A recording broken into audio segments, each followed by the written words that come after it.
At the wall, everything is more dangerous and hurts more. Getting hit is more dangerous because of wall splats and wall combos. Getting punished for whiffing and doing unsafe stuff hurts more. In this video, you will find a few tips of mine for defending yourself at the wall. At the wall, you have nowhere to backdash, so moves that your opponent wouldn't use in the open are suddenly very useful. The same applies to moves with pushback in the open. At the wall, you are left closer to the opponent, and they have an easier time with pressuring you. For example, Mishima's electrics are +5 on block. They have pushback in the open, but at the wall there is no pushback, and the Mishima player gets better pressure after a blocked electric. In order to defend yourself at the wall, you need to analyze your opponent's options, for example, the tracking on their moves. You can sidewalk and sidestep cancel slowly away from the wall. If you are afraid of getting caught during a sidewalk, since you cannot block during a sidewalk, you can use sidestep cancels. A sidestep cancel is basically this. You do a slight sidestep and a block, then do another small sidestep and block, and so on.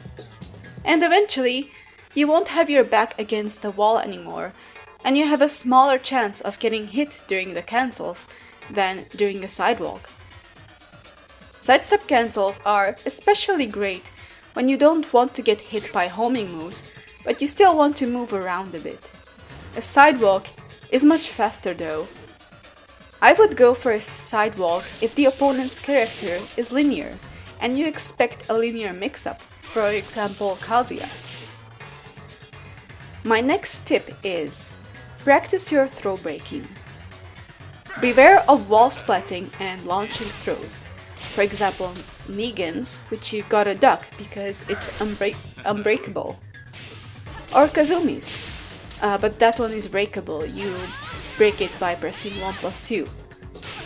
Be ready for breaking any throw though. Some opponents intentionally mix up their throws in this situation, especially when they know you're gonna mash the throw break for the wall splatting throw. Don't duck randomly, that's never good. You don't want to be wall splat by a random mid, do you? Some characters, like Kazumi, lack good lows. She has low pokes, but she only has like one low that knocks down, and it comes out from a stand, so it is predictable. You don't really have reasons for ducking against her at the wall, unless she is being predictable with lows. Kazumi's gameplay is mostly based around mids. You should consider ducking in the following cases. If the opponent has an unseeable knockdown low, for example Leo's Hell Sweep, Mishima's Hell Sweep, etc. These are so fast that you cannot react to their animation in time, and they give your opponent their momentum. Together with chunky mids, these are very scary wall 50-50 mix-ups, and you are forced to guess which mix-up option comes out. Or sidestep if the mix-up is linear. An example of this is Kazuya's Hell Sweep and Up Forward 3. Both options can be sidewalked. His tracking options are either lackluster or unsafe. Leo's Hell Sweep, however, cannot be sidewalked, and she also has a safe homing mid as a mix-up. Stepping characters with good tracking can be very risky. Getting away from the wall against characters like Leo can be difficult. You should also commit to a duck if the opponent has a good low poke, especially one that has lots of plus frames on hit, like Gize's Sidestep 3. Most players love using these to keep up the wall pressure and make you scared. Once again, these are unseeable. They don't pose a threat as big as unseeable knockdown lows, but low pairing these can give you the momentum and the opening you need to get away from the wall. Low parry these when you see a specific pattern, and if, based on your reads, you feel that the opponent will use this poke. For example, if a Gize player loves doing jabs into a Sidestep 3. Some low pokes are very bad. They don't give the character any frame advantage on hit. In that case, you shouldn't really worry about these lows. Now, many characters have lows that knock down and give deadly okizeme at the wall, but they are seeable. For example, Alisa's down back 4 knocks down and gives her a guaranteed crouch cancel down to 4 at the wall. Alisa players love mixing this up with her back to 4, a hit confirmable mid-high string. This 50-50 is scary if you cannot react to slow lows. Her down back 4 is about 24-25 frames fast and thus considered seeable. You should practice seeing this and reacting to the animation of the low to block and launch punish it. This way, you will duck only if you see the animation of the low option, and you won't get wall split by the mid option ever again. I know this is difficult to learn, but solid defense like this pays off in the long run.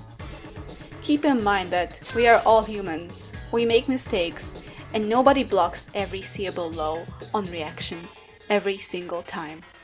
You should also duck if the opponent has abusable highs like Lili's core circle forward 3+4. This is a high that is +6 on block and is homing. You can't sidestep this, and pressing buttons afterwards can be dangerous. This is a huge pressure tool for Lili. If you duck this, you launch her, but then the Lili player might catch on and start using mids. Once you force Lili to start using mids, you have an advantage as her mids aren't that good on block, and you might have better chances at getting away from the wall.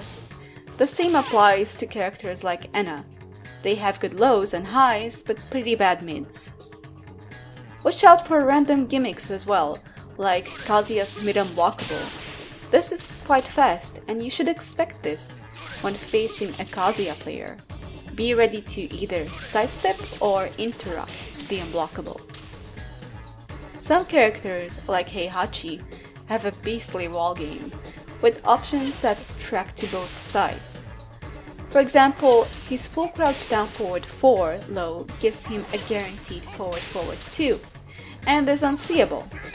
His wall standing 1 is a mid that tracks to his right, and forward 3 is a mid that tracks to his left.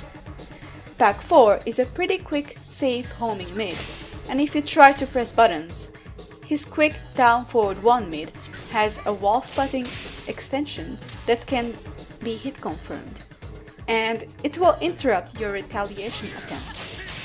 You definitely shouldn't press buttons against Hachi at the wall. What you do in such situations is up to you. You can guess which move comes out based on reads, and block punish them and hopefully get away from the wall. You can poke your way out with duck jabs and other pokes, or use panic moves, etc. Or simply sidestep cancel your way out of there. Now, some moves have different properties at the wall. For example, Anna's forward 2 gives her a mini combo in the open, but she gets a full launch at the wall at an angle.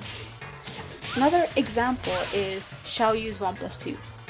It is a safe mid that gives Xiaoyu an inconsistent juggle in the open, but at the wall she always gets a really easy wall combo.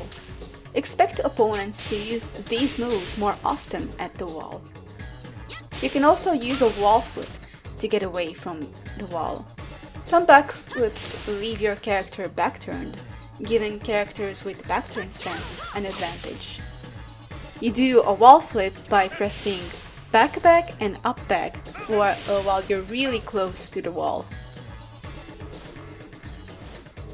You can also get away from the wall with a few moves that change the character's positioning. For example, Xiaoyu's down forward 1+2 throw switches sides even if it's broken. Lili's 1 throw moves the opponent to her right. Julia's back 2+4 wall splats if Julia has her back to the wall, but it doesn't switch sides if it's broken. You might get knocked down at the wall, and if you stand up, you will be forced to deal with a mix-up. For example, Lily's backturn stance has a wall splitting mid and a knockdown low.